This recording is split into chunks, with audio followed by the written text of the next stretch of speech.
po, sa Kamuning Public Market, ilang presyo ng mga bilihin ang tumaas na.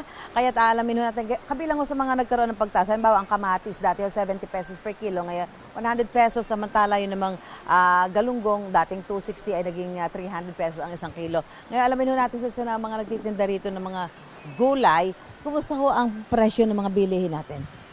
May mga gulay na tumaas, may mga gulay naman na bumaba Yung doon na. sa mga tumaas, ano yun? Yung ano po, carrots, repolyo, labanus, yan. Yung mga galing, yung Highland Highlands po. gulay. Oo, Bakit daw? sayote. Bakit daw po tumaas? Nahirapan silang ibaba yata kasi may nasirang daan or dahil nung nakaraang bagyo. Gano'n. So hanggang ngayon, hindi pa bumababa yung presyo ng mga yan. Hindi pa, tumaas pa nga siya ng tumaas eh. Kaya nag-a-adjust din kami sa puhunan. Ay, kamusta yung benta nyo? Paano yung ng mga mamimili? Babawasin na ng binibili nila. Pero yung iba naman, bili lang din ng bili kasi wala silang, yung iba naman, tanggap na nila yung price, ganun. Wala nang...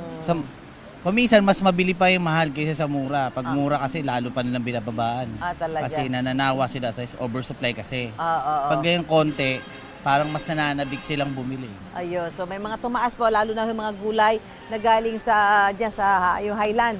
Galing Baguio dahil nga ho may mga nasirang daan doon dyan, baka yun yung nakaka-apekto. Isang mamimili dito, kusapin natin. Sir, kumusta ho? Ano masasabi niyo sa presyo ng bilihin? Mataas po. Mataas. At so ano ginagawa niyong pag-budget, pagtitipid? Yun po, pag alam mo, kagaya na itong yung sa pagluluto, luto mo sa umaga, hanggang gabi na isasama. Para makatipid din Para sa makatipid. LPG. Oo, sa, yun po. okay. Tapos, nakita ko na namili kayo. Ito, namili si tatay. Ito, nakita ko isang kamati, isang piraso. Opo. Ba't isang piraso lang? Yung tamang gamit lang po. Tamang gamit Oo. lang. Tapos may isang pipino. Opo. Pa-isa-isa na lang binibili Isa-isa. nyo. Kasi lalo na kung wala kang rep, yun. Mababulok. Oo, para hindi masira. So, bibili na lang kayo pagkakailangan uli. Opo. Kasi malapit lang naman dito eh. Oo. So, ayan po. At dito po sa mga nakausap natin, sabi ho nagkaroon ng pagtaas sa presyo ng karne, mga 5 piso. At posible daw magtuloy-tuloy na ito dahil malapit na ang holiday season. Mula po rito sa Kamuning Public Market, back to studio po tayo. Gusto mo bang mauna sa mga balita?